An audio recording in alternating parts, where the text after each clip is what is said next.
morning, everyone. I apologize, I cannot speak Korean, so fortunately there is simultaneous translation. Thank you to Northeast Asia History Foundation, Seoul National University, the Kyungak Institute, for the high honor of being invited to deliver this speech this morning. It's a tremendous honor and a great occasion. I'm going to leave the stage, even though I'm short, because I like to try to connect with the audience. Maybe it won't work, but this is what we're going to try. So I apologize, but I had the 4 COVID shots, and also I have the breath spray. Yes. So let me begin with the war. The war ended badly. What I mean is the war ended well in the sense that the Japanese aggression was defeated. But it's the peace that was the problem. And even if you win the war, you can still lose the peace. It's not only winning the war, it's also winning the peace. The United States in Afghanistan won the war, but it lost the peace. In Vietnam, the United States lost the war, but in some ways it has won the peace, because Vietnam has become somewhat of a pro-American country despite the American atrocities in Vietnam during the war. So you need to win the peace. This will be the main topic of my discussion with you today. Not just the war, but the peace. So as my wife likes to say, Asia is half the world, but all of time. And yet, when we discuss the Cold War, we are mostly preoccupied with Europe,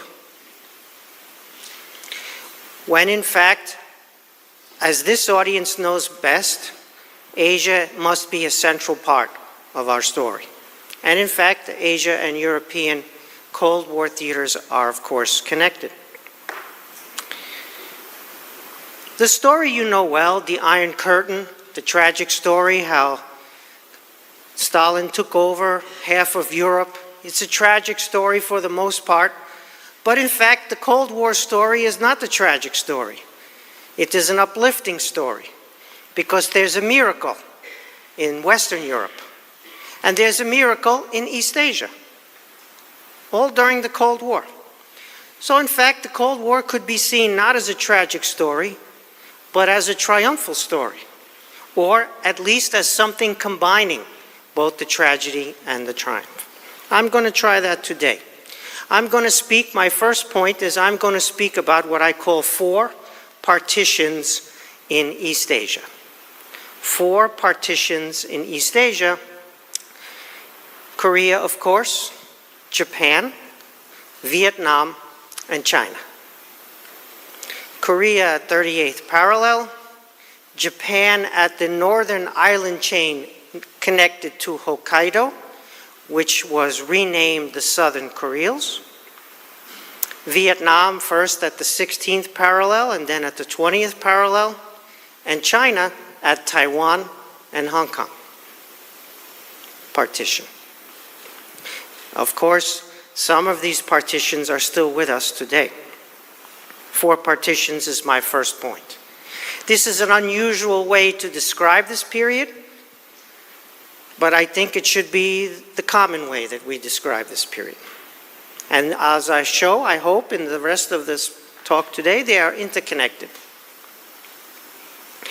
So let me get to point number 2, this Cold War, the post-war. No country was ready for the post-war. It's impossible to be ready when the war ends for the post-war. You can do the plans, you can make the memoranda, but when the fighting stops, there's a big vacuum.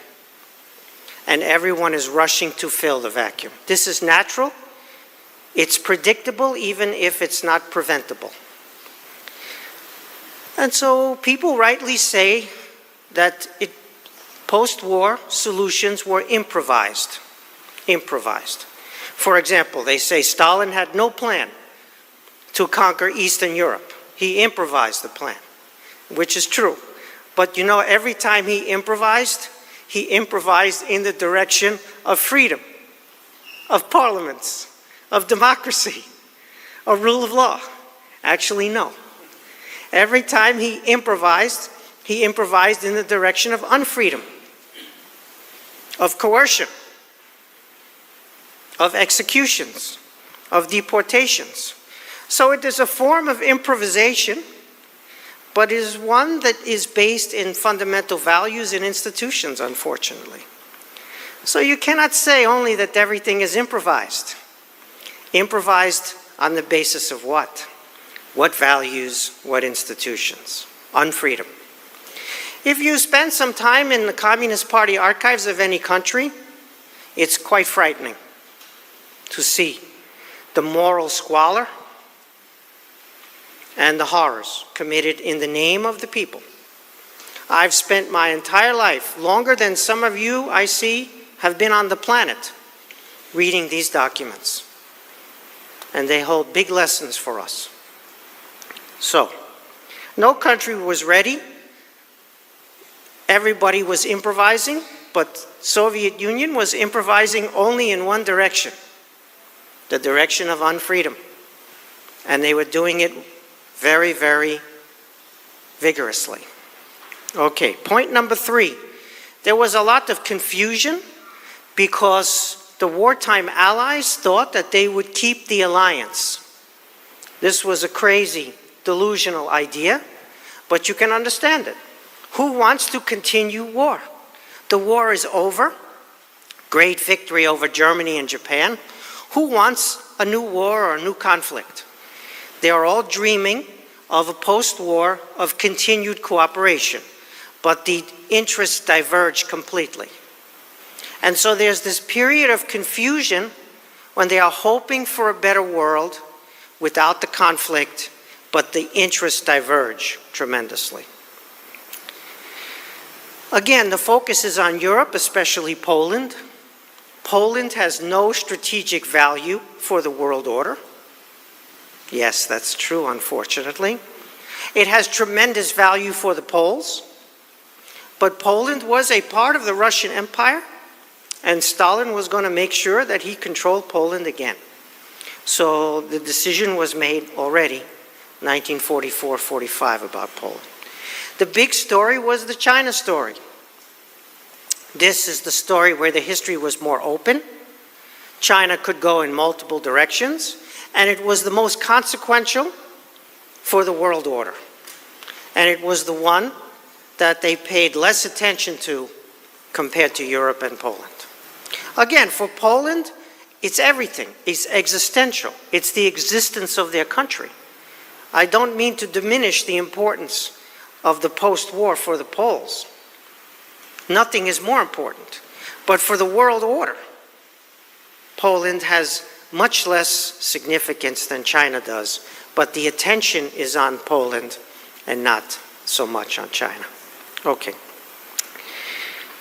Point number 4. The Cold War was an achievement. It was a high-order achievement. I know this doesn't sound obvious or even true, but it is true.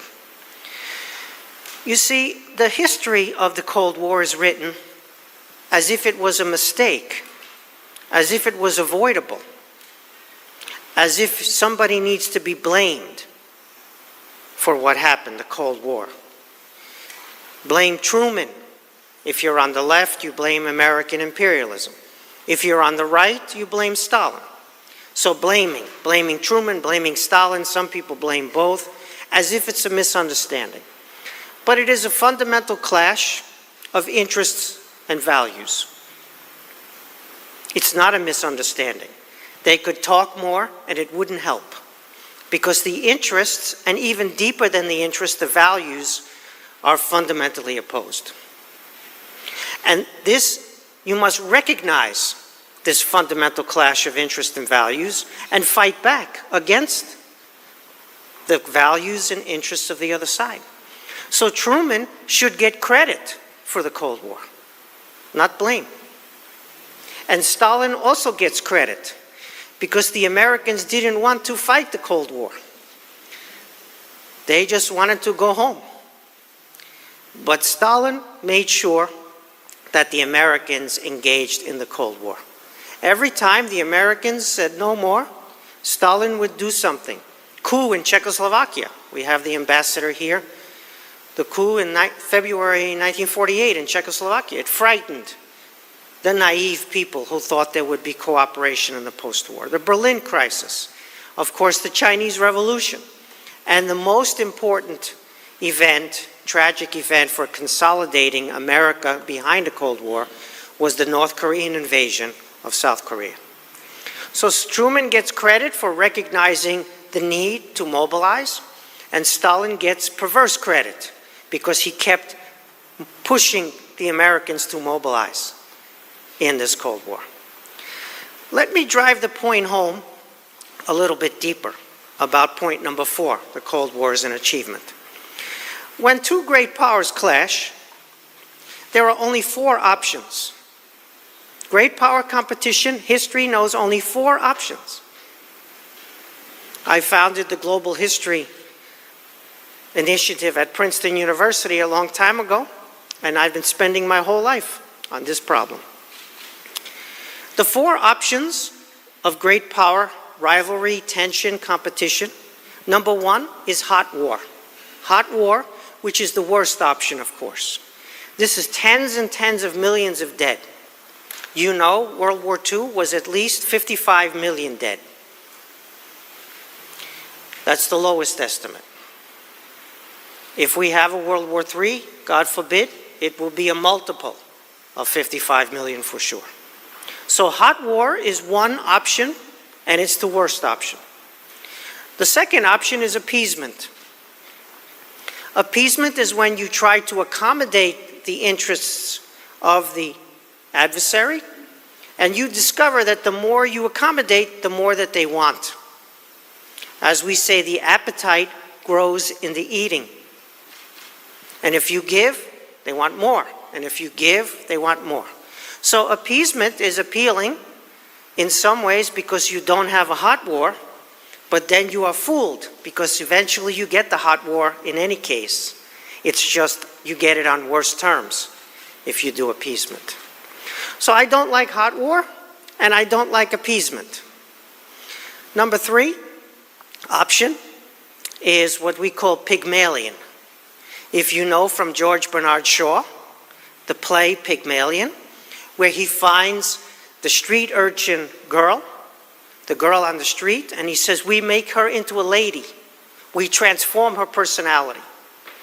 This is known as transforming China into a responsible stakeholder in the international system. It is Pygmalion. It is when you as the outside power think that you are able to transform the culture and institutions of another great power from the outside. It is very seductive, Pygmalion, because we have the example of post-war Japan, post-war West Germany, post-war Korea, post-war Taiwan, and almost no more cases than that. So it's very seductive, the Pygmalion. And you just saw the United States try it with Russia and China in the post-Cold War. And it doesn't work. Because they don't want to be responsible stakeholders in the international system. They want to change the international system. They want their own international system. So you think you're doing Pygmalion, but what you're doing is you're strengthening them for their ability to overthrow your international system. So I don't like hot war. I don't like appeasement. I don't like Pygmalion. What's left? Cold War. Cold War is the 4th and best option in great power competition. That's true. I could give case after case. What's good about Cold War? It's not hot war. That's the main thing that's good about it. It allows for peaceful, predominantly peaceful, not exclusively peaceful, but predominantly peaceful relations between two great powers. there can be not just competition, but also cooperation, as there was in the scientific realm between the United States and the Soviet Union. Tremendous levels of cooperation. I remember I was alive. So, let me just finish this opening fourth point. It's paradoxical, but you only have 4 options in great power rivalry, and only one of them is a good option: Cold War. Again, it's not a mistake, it's not a misunderstanding, it's a fundamental conflict, institutions, and values. My fifth point, I only have 10. I wrote a 20,000 word paper, but you're getting only superficial version. I'm very good at superficial versions of papers. Like the rock, when it skips across the water and it makes a small ripple, but you don't see the under the water. The under the water is in the paper. And also in the Stalin Volume 3. The fifth point is just how fluid the situation was in 1945. In retrospect, everything looks clear. But in prospect, looking forward, not so clear. Very uncertain, but also very fluid. There were 2 gigantic factors that were not fluid that had to be mastered. One was communism, and the other was revolutionary nationalism. Communism and revolutionary nationalism. And in fact, their combination, their alignment, was the big problem for the post-1945 war. So it's fluid, it's open, it's not inevitable, but you have to manage the challenge of communism and the challenge of revolutionary nationalism. And very few people alive understood this. Only a tiny number of people understood that the post-war was about having answers to communism and to revolutionary nationalism, and especially their combination. Okay, so that's by way of introducing the problem. Now let's go more deeply into the cases. I start with the Korean case and the division at the 38th parallel. I look at this room and I say, there's nothing I can tell you that you don't know. You already know the whole story. Where the 38th parallel idea came from, how the US officers were looking for the maps and only found the silly map from National Geographic, how the 38th parallel is not really a geographic line. It's kind of a crazy place to try to draw a boundary because of the rivers and the topography. So you know the story, I'm going to teach you nothing. You can be assured of that. You know that the Soviet troops were going in and the US troops were far away. That already on August 15th, the day that the Japanese surrendered, Stalin's Red Army was 50 miles down the coast of Korea and moving rapidly. And the US, this is August 15th, and the US has nobody on the peninsula till September 8th at the earliest. Okay, so this story you know. Maybe what needs to be reminded, however, is US troop concentrations, deployments, and capabilities. So the US troops were needed in the minds of the planners for the invasion of the Japanese home islands. And so having spare troops available for military occupation was not something that they could plan very easily, because no one thought the Japanese were going to surrender so quickly. And in fact, the US thought the surrender would come, as you know, in 1946 at the earliest. In addition, the US, once the Japanese surrendered, they were not confident that the Japanese would accept the surrender. The US was concerned about possible rebellion on the Japanese home islands against the surrender. So MacArthur planned to have a lot of troops to control the home islands even after the surrender. And it may look like the Americans had a lot of troops, but the requests for American troops were very, very high. General Wedemeyer, who was the top military advisor to Chiang Kai-shek, Japan surrendered and he asked for 8 divisions for China, let alone for Japan or Korea. Also, America is an expeditionary army. America goes places. It's a sea power and an air power. The Soviet Union, the Red Army, is a land army. Land armies are what you need to occupy and hold territory. Expeditionary forces, they operate in the maritime realm, on the coastal lines. Again, they can go everywhere. But to sit internally in a country for a long period of time, that's not the best part of an expeditionary force. So America could get troops anywhere in the world quickly, but keeping them there for long periods of time was more complicated for the Americans than for the Soviet Union. Also, Stalin didn't have so much trouble if he wanted to keep the troops as long as he wanted. There was no public campaign to, quote, bring the boys home in the Soviet Union. In fact, there was no public campaign of any kind in the Soviet Union because, again, it's unfree. And so Stalin had the advantage of being able to use a land army for occupation and not worry about any pressure to bring them home. That's a form of planning, in a way, post-war planning, ironically. Okay, so you know all of this. Maybe we need to introduce the Austrian comparison for the Korean 38th parallel. Because Austria is also occupied. The Soviet Red Army is also in Austria. But they leave, and there's not a communist partition of one part of Austria.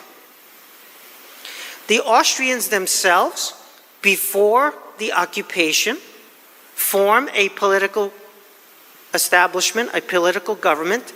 The Austrians announce a government of their own, a coalition government, and Stalin accepts the Austrian government. You know, of course, that the Koreans do the same thing. They have a government that they announce, an indigenous government, and Stalin does not accept the Korean government. By the way, the Americans don't like it much either. But why does Stalin accept the Austrian self-declared government and not impose a Soviet-style regime in Austria, but he doesn't do the same in Korea? The reason, my understanding of the reason, is that Stalin is concerned to hold Germany down. He doesn't want Germany to annex Austria again. He doesn't want a revived German power. So he wants a stable Austria. So he concedes to the acceptance of a non-communist government in Austria so that it's successful and it doesn't become an unstable plaything in the hands of a revived German power. So he goes against his usual behavior and he accepts the Austrian centrist government. Does not impose a communist government in Austria. In Korea, you see he has no control in Korea over the Japanese occupation. He has big control over German occupation, including in Berlin. But in Japan, he's blocked out by Truman and has no control. So Korea is the answer in some ways to the lack of control over Japan. He has a good stronghold over Germany in his mind, and he doesn't want Germany to include Austria again in a revival. In Japan, he's got no hold, so he will hold a piece of Korea as his insurance. Yeah. So the Austrian comparison tells you quite a bit. Now, there's an important paradox, though. Again, the paradox is that Stalin could have invaded and taken the whole Korean peninsula. I know there are arguments in the literature about this, but if you look at the Soviet documentation, they were very persuaded that the whole peninsula was available for their conquest. And remember, if many Red Army soldiers die, it's okay. He goes to the collective farms where the peasantry is enslaved, and he gets more soldiers. And if he loses 1 million, he'll go get another 1 million, because he doesn't value life. And so we think, oh, it would be hard to take more territory. There might be resistance. Yes, there might be resistance, okay. And he will kill them if need be. Think about Stalin's mentality. You have Pyongyang, which is the Jerusalem of East Asia, 33% Christian population, and you have Seoul, which is the hotbed of communist underground resistance to Japanese rule. Why would he not take the communist underground city? Of course he would if he were Stalin. Why would he not take all the valuable property in the south? Of course he would take it. Why not? Who's going to stop him? The Americans don't have any troops on the peninsula till September 8th. By that time, he could bang his way down if necessary. And even when the Americans come, he can bang down farther till he meets up with them. But he doesn't. Why? So, again, a paradox. People say that it was Roosevelt's mistake to bring Stalin into Northeast Asia, because Roosevelt invited the Red Army into Japan. Well, okay, but did Stalin need the invitation? No. He needed no invitation. He was coming. He was coming. Yes. If Roosevelt didn't invite him, he was coming. And he was taking. So it's not the Roosevelt mistake. It is the Japanese aggression that has brought Stalin into Northeast Asia. Just like it's Hitler's aggression that has brought Stalin into Central Europe. So the reason Korea is divided is because of the Japanese aggression, not because of Roosevelt's mistake. But it's divided at the 38th parallel when it could have been much farther down, maybe the whole thing. Why? Because of the Kuril Islands. Yes. This brings me now to my next point.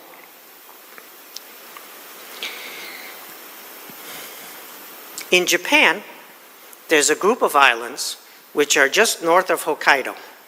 They are part of Hokkaido according to the 1854-55 treaty and maps signed by Russia and Japan.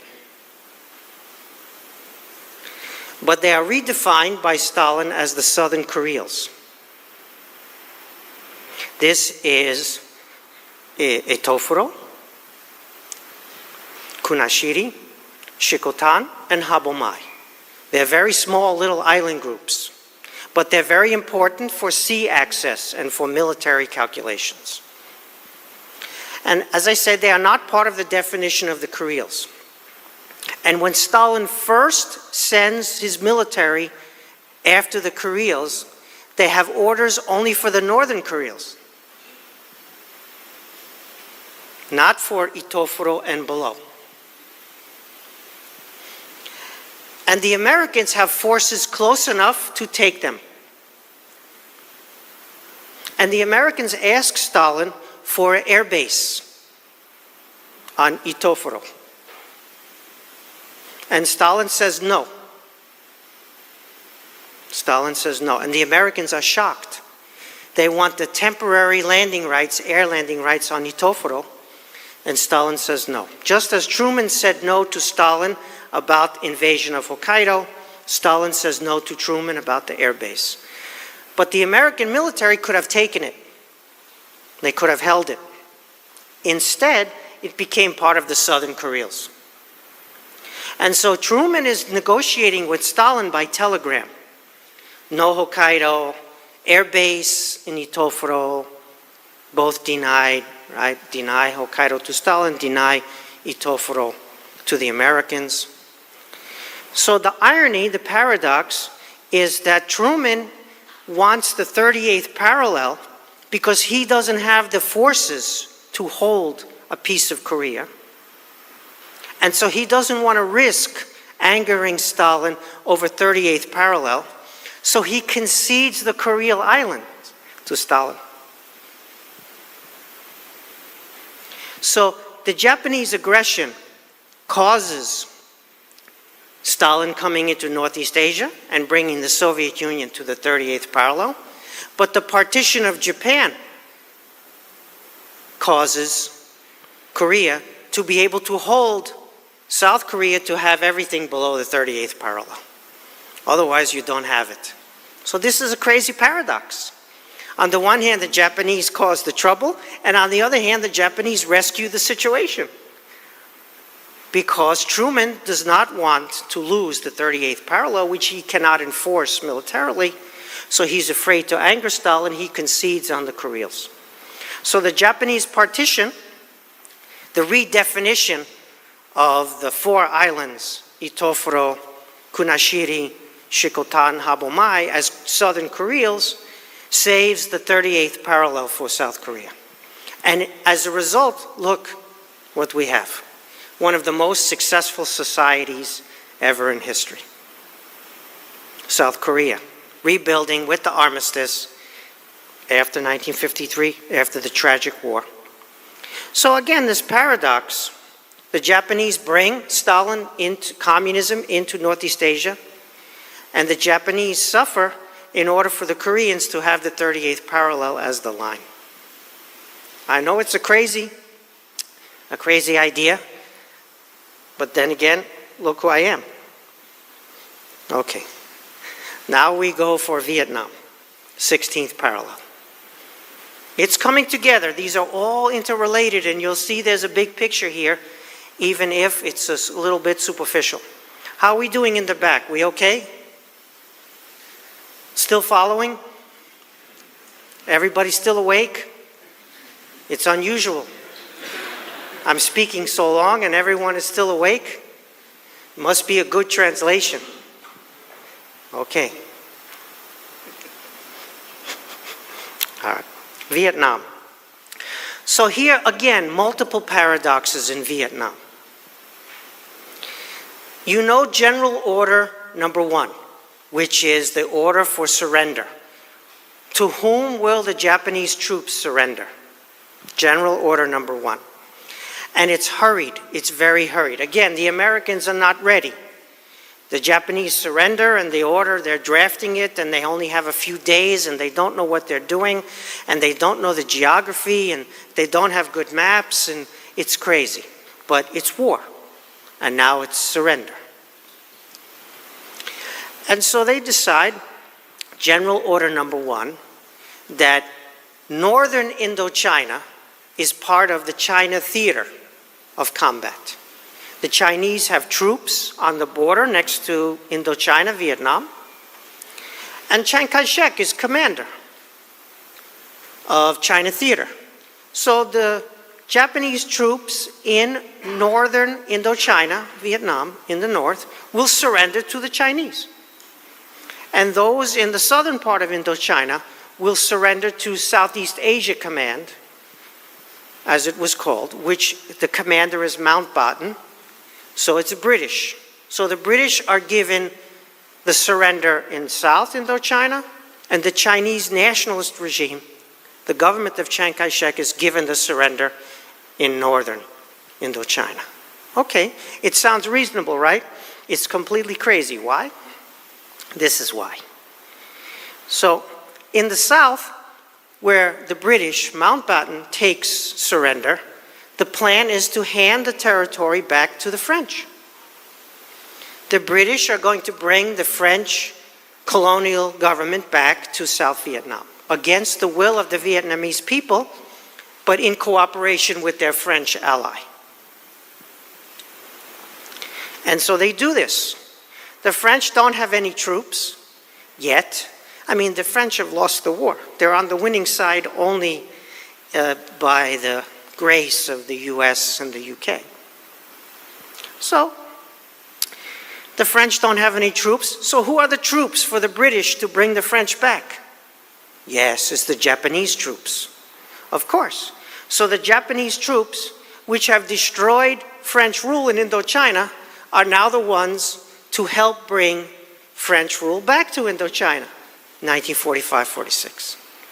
But it's not only the Japanese troops who are available for the neo-imperialism, it's also the British troops. But the British troops are all from India. All of the British troops that Mountbatten is commanding to retake Vietnam are from India. So in India, they fight and win their independence. And in Indochina, they help the British, alongside the Japanese, reimpose colonialism. At home, independence. Abroad, colonialism. Yes, it's amazing, but people say the British retook southern Indochina. But who are the British? They are from the Punjab. They are the Gurkhas. Some Nepalese. It's an Indian army. Okay, so this is one paradox. Then you have the North.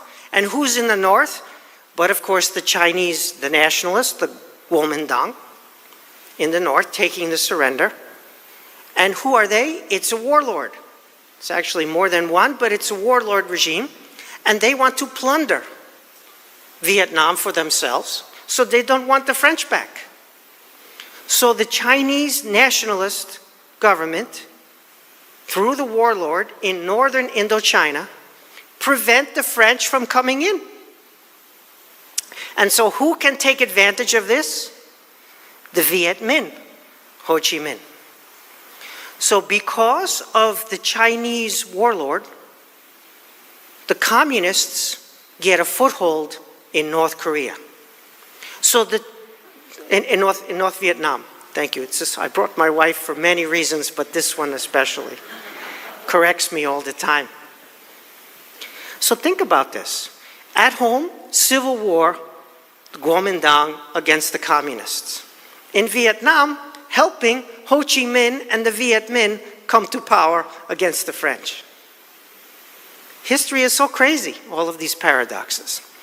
So on the one hand, the Indian troops and the Japanese are helping the French imperialism back, and in the other side, it's the Chinese Kuomintang helping the Viet Minh and Ho Chi Minh take power. So you think, can't be, but it is. And Stalin plays no role, nothing, does nothing here. He won't even meet with Ho Chi Minh. Ho Chi Minh sends envoys, they make no progress, can get nowhere. Nobody can get to talk to Stalin to help them in the revolutionary struggle against the French. Who's helping? The Japanese Imperial Army, the Indians, and the Kuomintang are helping. Yes. And that's how you get division, first at 16th parallel, eventually at 20th parallel in Vietnam. But it starts with this crazy U.S. General Order Number 1 to allow the Chinese to take the surrender in the north of Indochina and to allow the British, really the Indian forces under Mountbatten's command, to take southern Indochina. Okay. Now we come to China itself, the big one, Taiwan and Hong Kong. Am I okay with the time? Yeah. Okay. I told you it was going to be superficial, but I'm trying to cover everything, the 4 partitions. So there's this amazing story of the British returning to Hong Kong. So in General Order Number 1, Hong Kong is part of China Theater. So Chiang Kai-shek and the Kuomintang are supposed to take the surrender in Hong Kong. This is the announcement of General Order Number 1. But the British decide that they're coming back. Nobody is inviting them back, but they're coming back.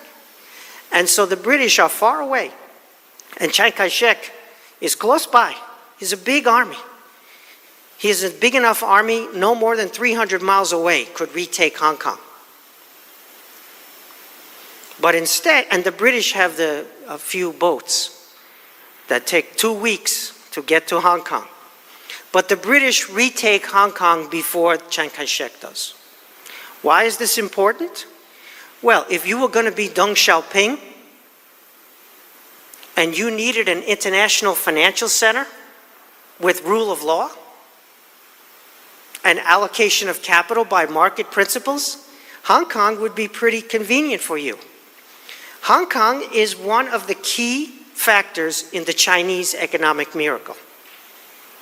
But it's only available for Deng Xiaoping because the British, they ran in and took it back and reestablished colonial rule. So the British reestablishment of colonial rule in Hong Kong in 1945 is going to make Deng Xiaoping possible. Yeah, this is the craziness of history. Remember Shanghai. Shanghai is the great international financial center. Hong Kong is nothing. It's just a beautiful port.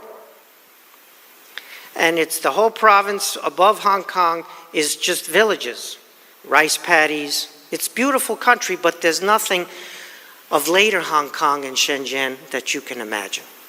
But because of the communist takeover in 1949, Shanghai is lost as an international financial center. And so Shanghai goes down and Hong Kong goes up. And Hong Kong takes the place of Shanghai in the international financial order and is more successful than anybody imagined, and is absolutely critical for the Chinese economic miracle. And it's possible only because the money coming from Taiwan and Japan, later South Korea, the foreign direct investment, is funneled through Hong Kong into the special economic zones on the basis of market criteria, profit and loss, not on the basis of communist patronage networks. Yeah. So can you imagine how big this is, 1945? These greedy British retaking Hong Kong, not understanding. Of course, in 97, they give it back. And then you see what the Chinese Communist Party has done to Hong Kong since they took it back. So you can imagine what it would have been like had they controlled it the whole time. Yeah. But anyway, let me talk, as I close, about the failed partition of most of China. The Hong Kong story is a great story, but I want to talk about communist takeover of China.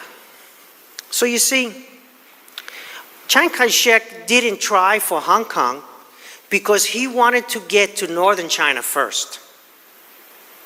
He let Hong Kong go, thinking he'll get it back in a treaty later on. But first he has to prevent the takeover of Manchuria and northern China by the communists. So he asked the Americans, as you know, and the Americans help him. Expeditionary force, they can move everybody and anybody long distances quickly. And they helped to move the Kuomintang armed forces up to northern China to land, and the Marines, and they try to prevent communist takeover in the north, which means they're going to lose the Hong Kong to the British, as I said, and gain the benefits unwittingly later on. But there's tremendous paradoxes here in the Hong Kong, in the northern China part of the story, and that's the following. If Chiang Kai-shek concedes northern China, he gets back Hong Kong, he gets a partitioned China, potentially. It's not clear exactly where the partition would be. You know, you have the Great Wall as a barrier, but it's not really a barrier, as we know from history. So where exactly there would have been a barrier between communist forces in the north versus Kuomintang in the south, and how stable it would have been is unclear. But Chiang Kai-shek refuses to bargain over partition. He wants all of China back. And the result is he gets Taiwan.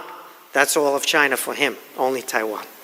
So China is partitioned at Taiwan, but it could have been partitioned where, more like the Korean case, not exactly like 38th parallel in half, but more like the Korean case, there could have been a partition.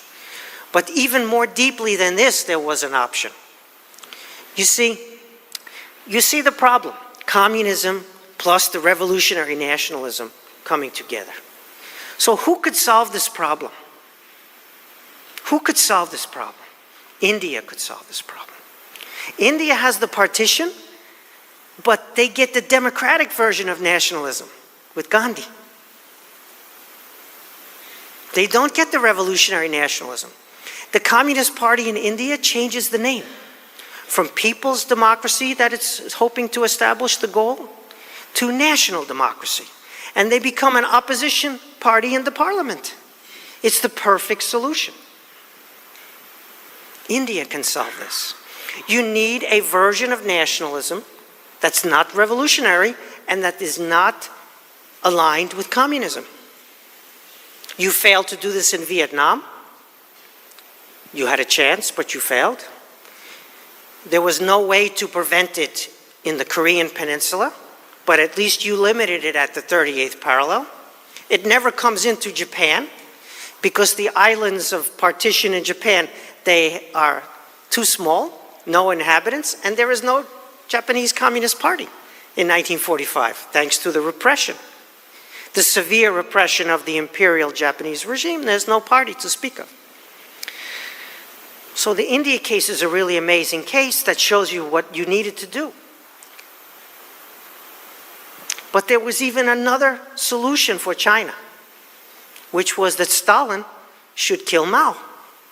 Yeah, that's right. You see, Stalin killed more communists than Hitler. Yes, he did. Including more German communists than Hitler. Stalin killed. Yes. So Stalin was not afraid to kill communists.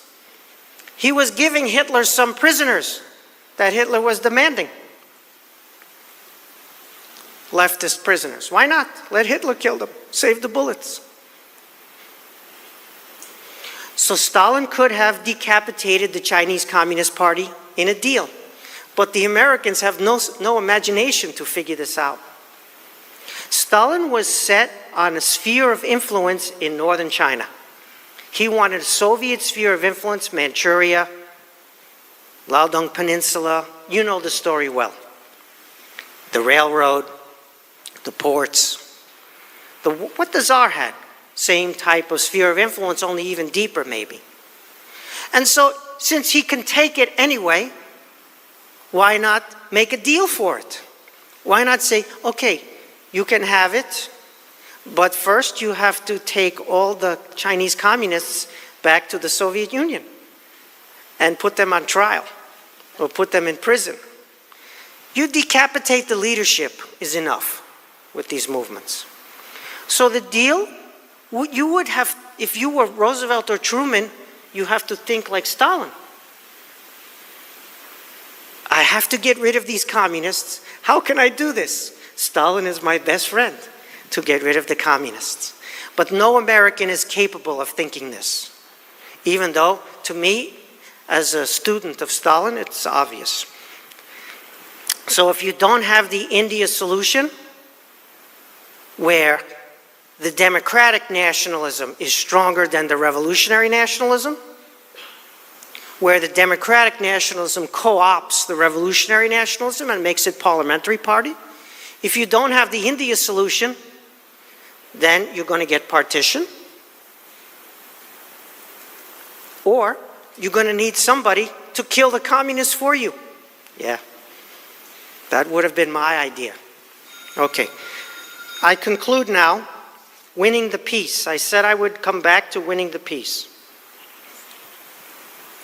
You see, there are perverse and unintended consequences and paradoxes.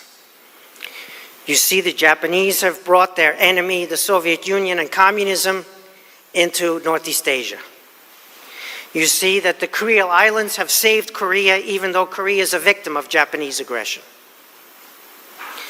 You see that the Indian troops are imposing colonialism abroad when they're fighting against colonialism at home. You've seen the Chinese warlord wanting to steal what the French would come and take if they allowed them in. So the Chinese warlord prevents the French from coming back, so the Chinese warlord can steal, and this gives sanctuary to Ho Chi Minh. I could repeat all of the paradoxes, but you heard them already. So history is nothing but perverse and unintended consequences. Nobody is planning this post-war order. It's happening paradoxically and sometimes against the wishes, against the ideas of the people carrying it out.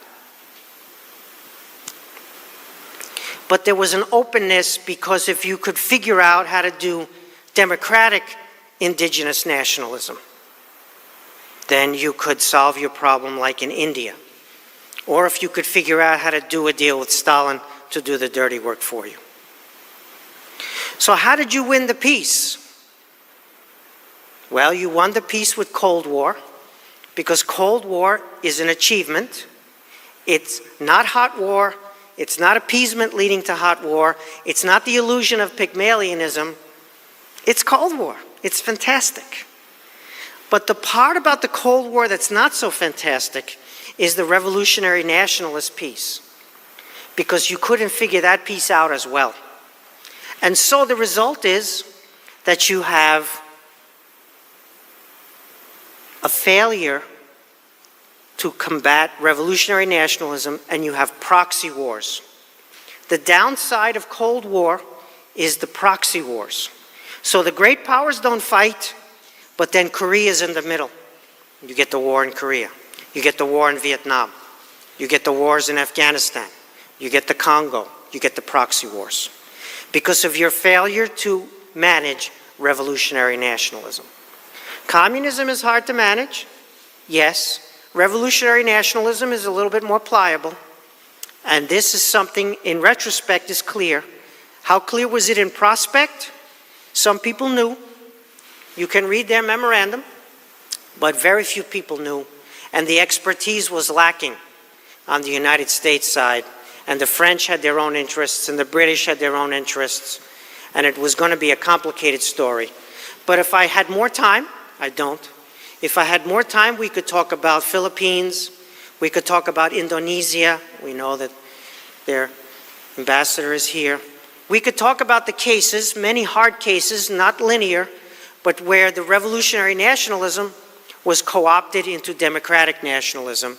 So the US was actually quite successful over time in many, many places, building a democratic version of nationalism, often through authoritarian tunnel, often with a lot of mistakes and victims, but ultimately that was the story of winning the peace. Thank you for your attention.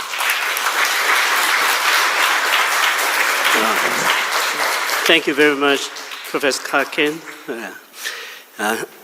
We have time for 2 or 3 questions, if you don't mind, and I'll make it short. How fundamentally moved I was listening to your talk.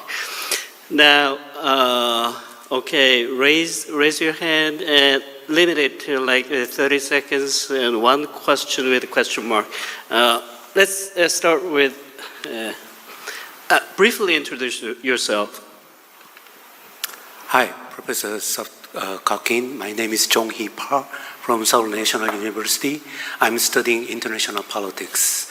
Thanks for the very insightful lecture. I have a quick question about your take on the concept of sphere of influence at this period. So some people say you might need to rediscover the usefulness of the sphere of influence concept in this uncertain global order. Especially, somebody might say that 19th century, 20th century Cold War is all sphere of influence by great powers, and the beauty is great powers don't fight, and the downside is a small country suffer. Yes. And some people say we need to rediscover this concept in this, U.S.-China and U.S.-Russia and conflict. And what is your take on that? And how do you value the concept given your understanding of history? Thank you. Sphere of influence comes in many flavors. There's an open, voluntary sphere of influence. That's called the American-led order. Everything that you know, which we call the international order, is an American sphere of influence at a certain level. It's voluntary. It's based on mutual obligations. It's written down in treaties. It makes other countries prosperous, not just the US, so it's not imperialism. It's an open, voluntary sphere of influence. There's another kind of sphere of influence which is not voluntary but coercive, like the Soviet Union in Eastern Europe, Czechoslovakia, or the Soviet Union in North Korea, or, Chinese in Tibet, where you either coerce them to... This is what the proposition is. People are arguing. They're talking about sphere of influence, but it means one thing in the Chinese sense or the Russian sense, and it means a very different thing. So I'm in favor of sphere of influence like the American one, that's voluntary and non-coercive. But I'm against the sphere of influence like the Soviet one, or today's Chinese one, or today's Russian one, because it's not only terrible for the neighbors, it's terrible for the people inside those countries. The biggest victim is